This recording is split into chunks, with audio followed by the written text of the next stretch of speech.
Alors, on va faire le CS d'électronique. La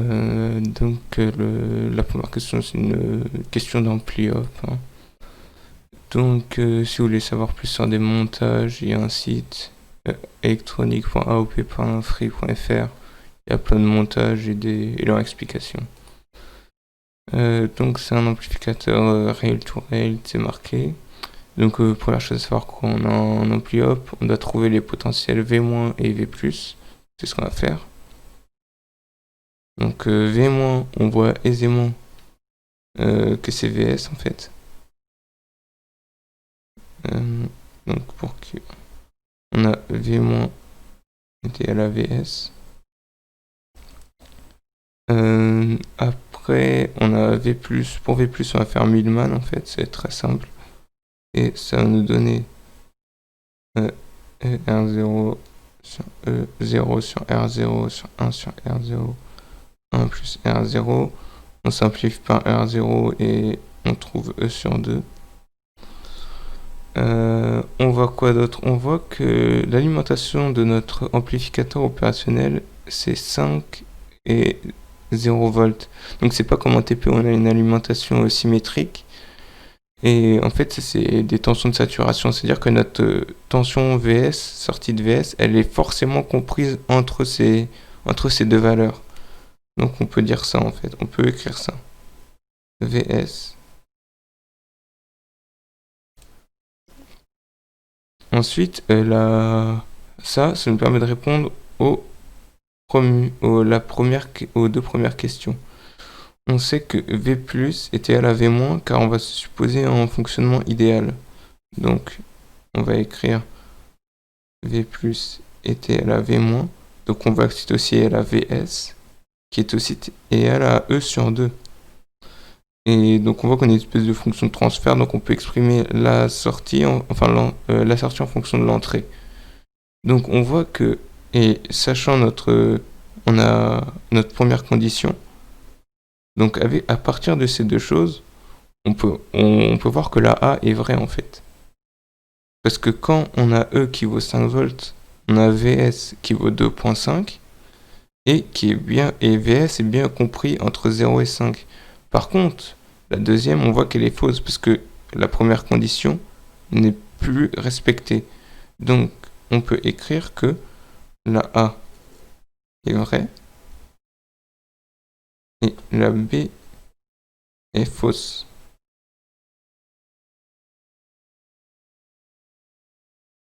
Maintenant, on peut passer à la suite. Donc on voit que dans ce montage-là, donc on a notre premier montage ici, et on a le deuxième montage. On voit que dans ce deuxième montage, en fait, on reconnaît le premier montage. Et on voit une deuxième partie. Donc on va commencer en fait par faire étudier cette deuxième partie, c'est-à-dire trouver V+, et trouver V-. Alors pour trouver V+, c'est très simple. On part du premier montage, on voit qu'on a 5 volts en entrée, on n'a plus E. Donc notre E vaut 5. Et on sait que quand notre E vaut 5, la tension de sortie vaut 2,5. Et on voit que cette tension de sortie, elle vaut V+.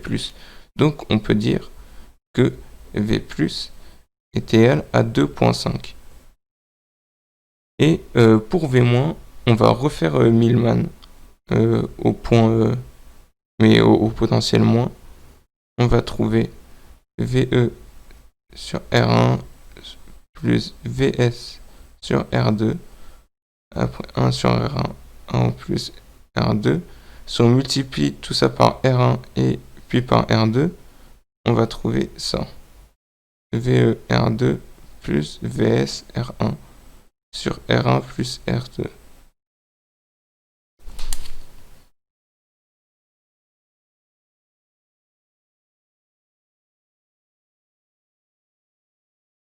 Ok, donc on va trouver ça.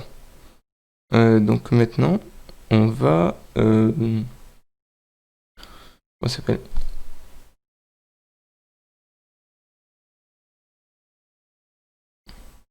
Ok, maintenant, on va faire... on voit qu'on a V-, V+. On va tout simplement répondre à la question C. on voit que là, dans question C, on nous demande de trouver I, en fait. I, on voit que c'est le courant dans la résistance R2. Ce qu'on sait, c'est que V+ est égal à V-. Du coup, ça vaut 2,5. Donc, on peut savoir, on va poser VR2. On sait déjà, enfin, on peut voir avec le schéma que ça vaut VS moins V-, comme ça. Et on sait que VS, c'est... Enfin, on n'a même pas besoin, en fait, de le calculer, vu que c'est pas demandé. Mais on sait que ça vaut ça, en fait. Moins 2,5. Donc, on peut écrire ça. Et là, ce qu'on sait, c'est que avec la loi d'Ohm, on a ça. U est égal à RI. Donc, ça nous permet tout simplement d'écrire que I est égal à VR2 sur R2 est égal à VS moins 2,5 sur R2. Donc on trouve bien le résultat demandé. On peut dire que la C est vraie.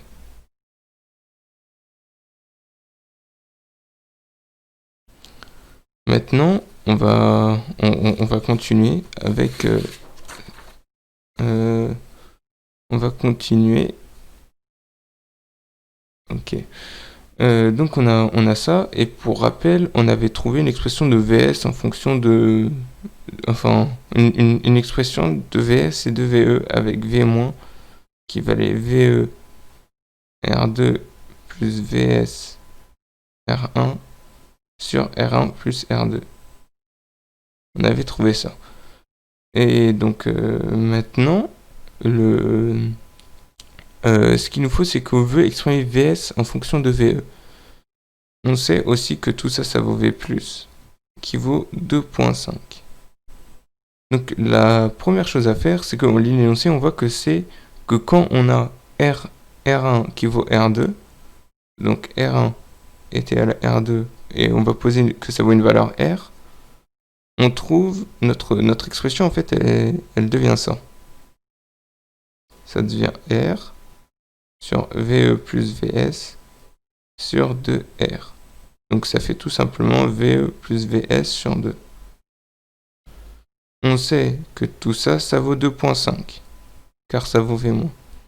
Donc si on passe le 2, on multiplie 2 par 2,5 pour enlever le dénominateur, on trouve que VE plus VS est égal à 5. Et je le donne aisément, VS est égal à 5 moins VE. Donc, on peut dire que la D est vraie.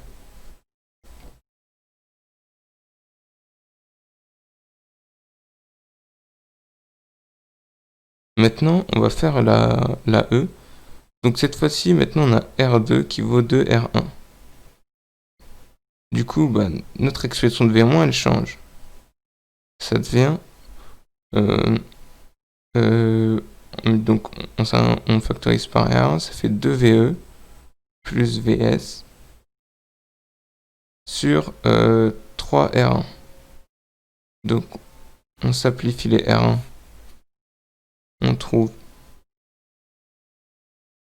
2VE plus VS sur 3. Et on sait qu'on veut une tension de sortie compris entre... On veut que notre tension de sortie soit compris entre 0 et 5. Du coup, la première chose qu'on va faire, en fait, c'est que on va exprimer VS en fonction de VE. Donc on va trouver ça. Si on change de côté, on trouve que ça fait 3 moins VE est égal à 7,5. Ensuite, on change de côté le 2VE. Donc on trouve VS est égal à 7,5 moins 2VE. On sait que VS, avec cette condition-là, VS compris entre 0 et 5. Donc, à partir de ces deux choses, on doit trouver un encadrement pour VE. Donc, ça va être très simple. On sait qu'on a ça.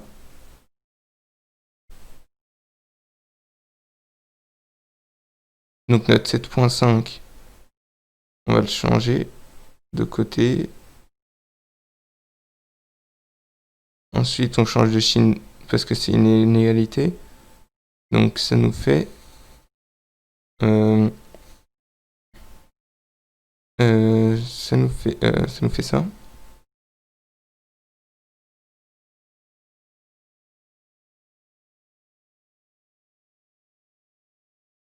Et quand on divise par 2, ça nous fait